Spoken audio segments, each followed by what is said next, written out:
Great Britain is a country that has presented the world with English, the language of international communication. Also, the country is famous for the universities of Oxford, Cambridge and Westminster, rich National Library, legendary British Museum, which ranks second in terms of attendance after the Louvre. This is the explanation why the media event within the framework of the International Multimedia Project, Cultural Legacy of Uzbekistan in World Collections, has been organized in the capital and the center of cultural life of the kingdom. September 16, London. The organizing committee of the World Society for the Study, Preservation and Popularization of Cultural Legacy of Uzbekistan.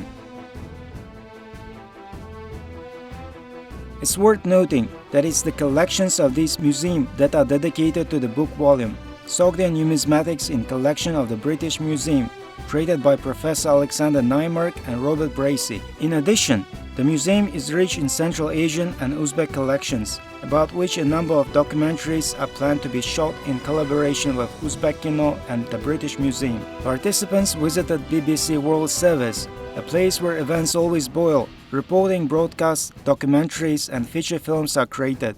The successful implementation of the project, Kattalangar Quran, Myths and Facts, is a successful example of cooperation between the BBC and Uzbekistan. As part of the meeting, an agreement has been reached to begin production of a series of new documentaries that will tell the viewer about the historical changes in Central Asia over the past 3 years. In addition, an agreement has been reached on the creation of films of historical and cultural direction.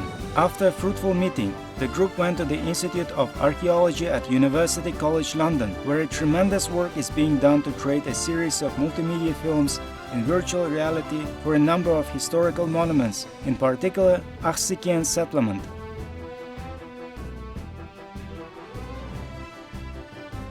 On September 17, famous London Travelers Club hosted a media event, New Uzbekistan Unique Cultural Initiatives, which brought together more than 60 leading scholars of Britain studying the cultural heritage of Uzbekistan. The main event of the media event was the presentation of 13 new book volumes of the series, Cultural Legacy of Uzbekistan in World Collections. The event culminated with a reception in honor of the 28th anniversary of state independence of the Republic of Uzbekistan, organized by the country's embassy in London. The event was attended by Baroness Denise Kingsmill, President of the World Council for Crafts, Rosie Greenlees, members of parliament, representatives of ministries and departments, business and academia, the diplomatic corps, the media, as well as activists of the Uzbek diaspora and students studying in the United Kingdom. On the basis of the results of media event, it has been planned to adopt a roadmap for the work of the British part of the project, Cultural Legacy of Uzbekistan in World Collections.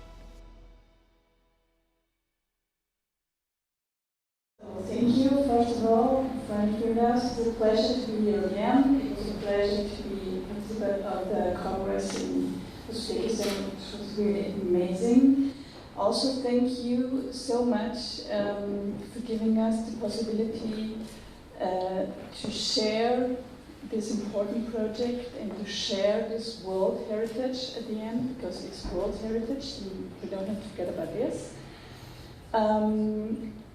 I think the major point is that you understood the culture is one of the major aims in order to understand each other, to accept each other, to share the world, to share the religion, to understand the religion, and tolerance is one of the main words I mean, and the world is growing and it's not becoming smaller, so it's very important also to participate and to make understand people this.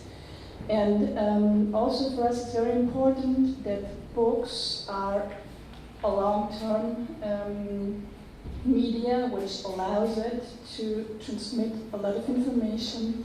There are art galleries that contain so many important texts of world heritage.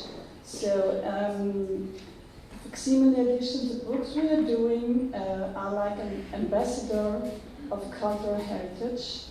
And of course, digital media is very important in our times, and we all use them. As I saw also you use augmented reality. We also do. I invite you afterwards to see it with our books.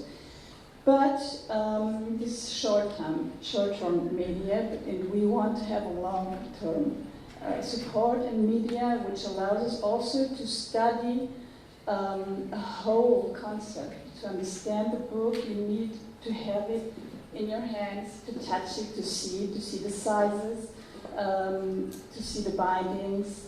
And also a very important part of it is that these works allow the scientific world to study these books and these very important art pieces and the Uzbekistan culture and heritage, of course. So we are doing reproduction of originals in a very specific way. I invite you to see them afterwards. We reproduce them as they are actually in order to transmit all the content you can have in the original. But of course you have only one original. So with this technique, which is also a technique that combines old craftsmanship with new technology, we have the possibility to reflect art and content in all its visions. So it's very important to do this, and no digital media allows to do this.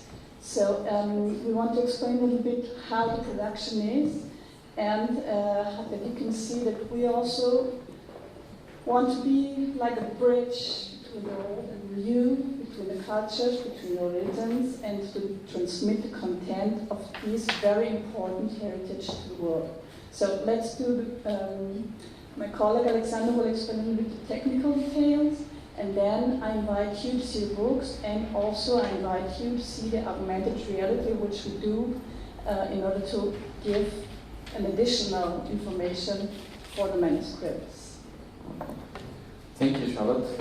As you told our esteemed audience already, we are reproducing old manuscripts in a very true to the original way. So the final goal is to put the facsimile beside the original and don't see any difference.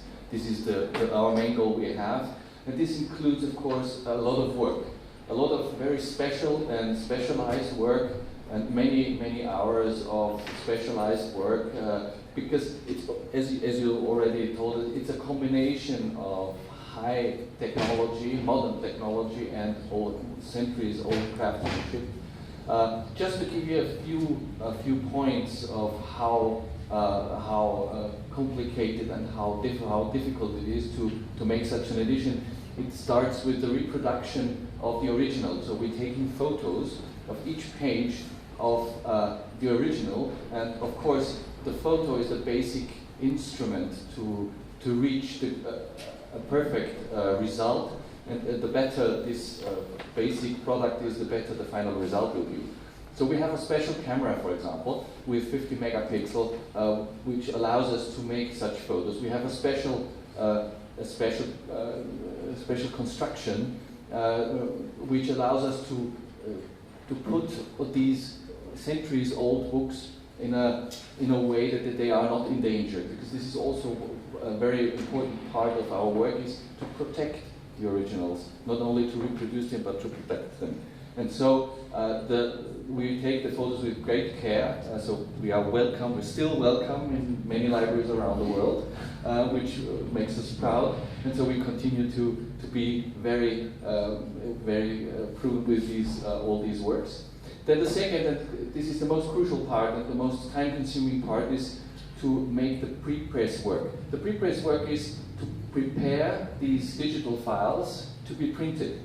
And as you can see in our few examples which are here presented, gold is a very complicated factor to be reproduced.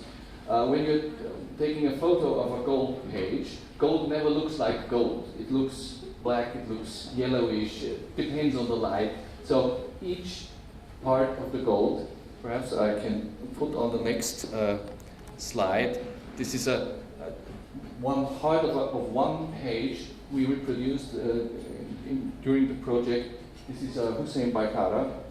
You see, these are quite some parts are in gold, and we have to draw each dot, each point, each place where gold is to be found. We have to draw by hand to differentiate them from non-gold parts. And I can tell you there are many, many gold dots in on this manuscript alone. So this is a very sophisticated and long and time-consuming work, and our experts are really good in making this. But this is the only way. This is the only way to reproduce a manuscript in a way which allows it to replace the sumptuous original. Because one important fact is we have only one original. This, for example, is kept in St. Petersburg. So for normal people cannot go there and have a look on this manuscript because it's very delicate, it has to be protected. But with our facsimiles, thanks to the project of Mr. Firdaus and his team, these wonderful artifacts can be shown again. They can come home to Uzbekistan, which is an important factor, and can be shown all over the world, but not only in one copy, but in several copies. So the representation of this original is perfectly done by the facsimile, and this is why we are doing this in such a sophisticated way. Of course, there are several other steps, but I won't take too long your time. Several important steps: pre-press, then printing, and then of course the binding process. We also take care that the original binding is to be reproduced, if possible, if there is an original binding. So you see, this is a quite painstaking process, which takes us up to several months, up to a year per project. But I think it's worth it, and I hope that these reproductions of ours can help to spread the heritage of the Uzbek art and the Uzbek people. Thank you. Thank you.